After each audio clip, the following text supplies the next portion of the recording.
Nammo Phat, good morning. Thank you for joining me for today's daily practice check-in. Listen, listen, listen. This beautiful sound calls us back to our true home.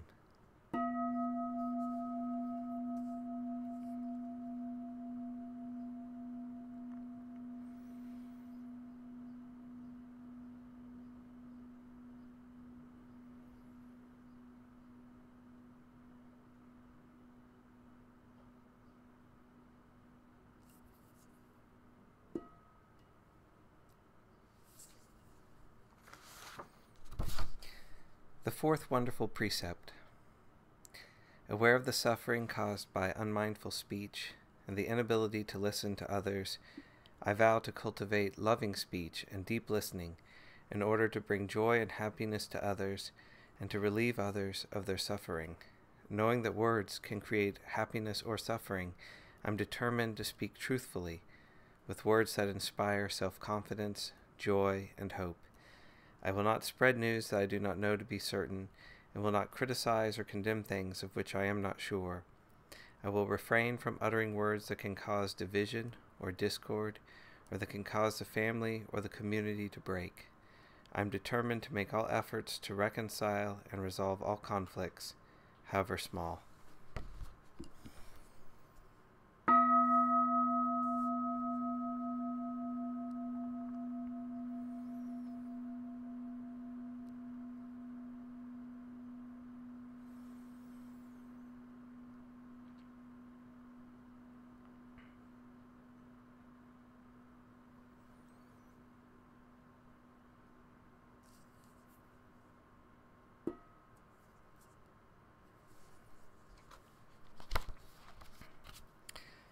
This morning we're reading the section on From Willpower to Relinquishment from Ajahn Sucitto's Kamma and the End of Kamma.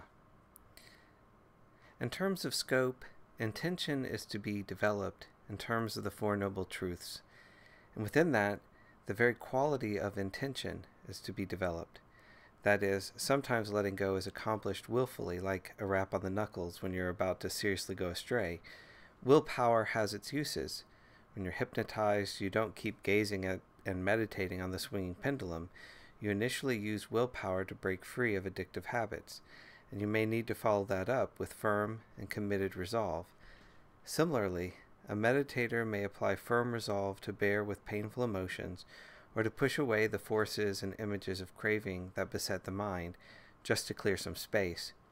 But if we only operate from that base, or for too long, we can become brutal and stupid.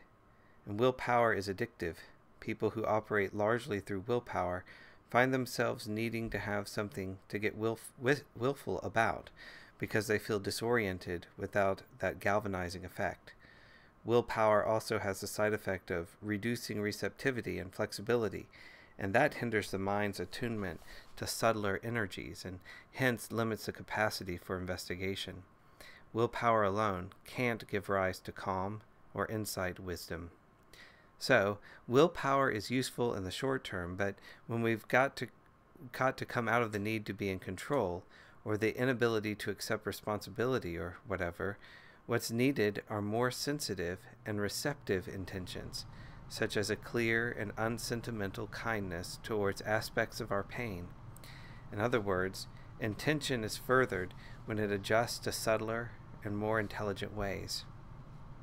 This development is in tandem with the decrease in density of the mental phenomena that one has to deal with. The ongoing work of strengthening and training awareness and of living a more balanced life is just to do this. This is a fundamental aspect of what meditation is about. Meditation also requires developing non-involvement, viveka, and dispassion, viraga. So one practices handling and adjusting attention in order to be in the presence of any hindrance or obsession, but not caught in it.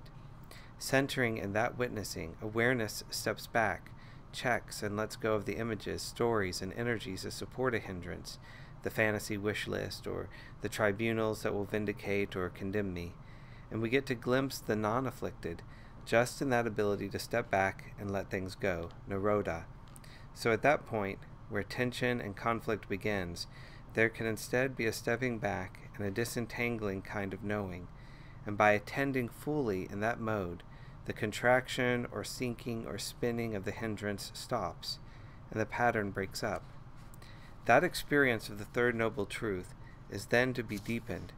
When the mind is out of the gravitational pull of the hindrances, there is a deep relaxation, and as one turns towards and contacts that, intention gets subtler. There seems to be nothing to do. The flow of mental energy seems to stop or become formless and peaceful. Nothing much arises. We may wonder, well, what now? Or, is this it? Or indeed wish to sustain that state. At this point, intention itself is to be let go of. Therefore, the final development is of relinquishment, vosaga, the relinquishment of intention. And with that, there is an abandonment of the kamic domain. So how to do giving up doing? By attending to the deathless is the short reply. In more detail, it entails fine-tuning attention and intention. Normally, a vigorous shift of mind, as from irritation to patience, for example, comes around through giving attention to the unpleasant quality of irritation and the non-irritating aspect of the person or the fun, but it's dry in the bus shelter, and waiting won't kill me. Or we may recollect patience, deliberately evoke it, and attend to that quality. In other words, to move from suffering to non-suffering, we substitute one image or mind state for another. But as you get more skillful at checking irritation, putting aside the images that trigger it, and then investigating its energies, it doesn't move into action, and it tends to dissipate by itself. The mind comes back to a steady state just through non-involvement, dispassion, and not making anything out of that irritation. This is the non-doing of insight wisdom. The depth of this practice is in the way it not only deals with the mind state, but also with the clinging to it, and even to the view, the inclination of becoming. Becoming is what makes the mind state seem so solid and creates an owner who is experiencing it and has to act upon it or do something about it. It is a view that depends on clinging to the old Kamma as me and mine, and so it prepares the path for fresh Kamma in like vein. In other words, it keeps seeing self, but with insight. We're not taking part in that process. We're not identifying with the irritation, not lining up some alternative pattern to substitute for it, not being someone who overcomes it.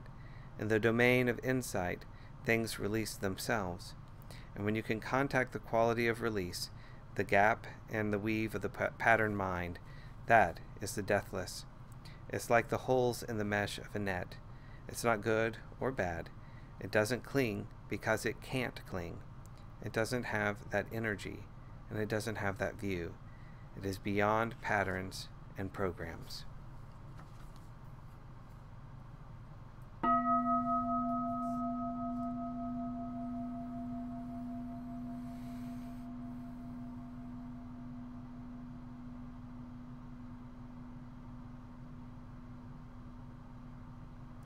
May all beings be well. May all beings be happy. May all beings be peaceful. Sadhu. Sadhu. Sadhu.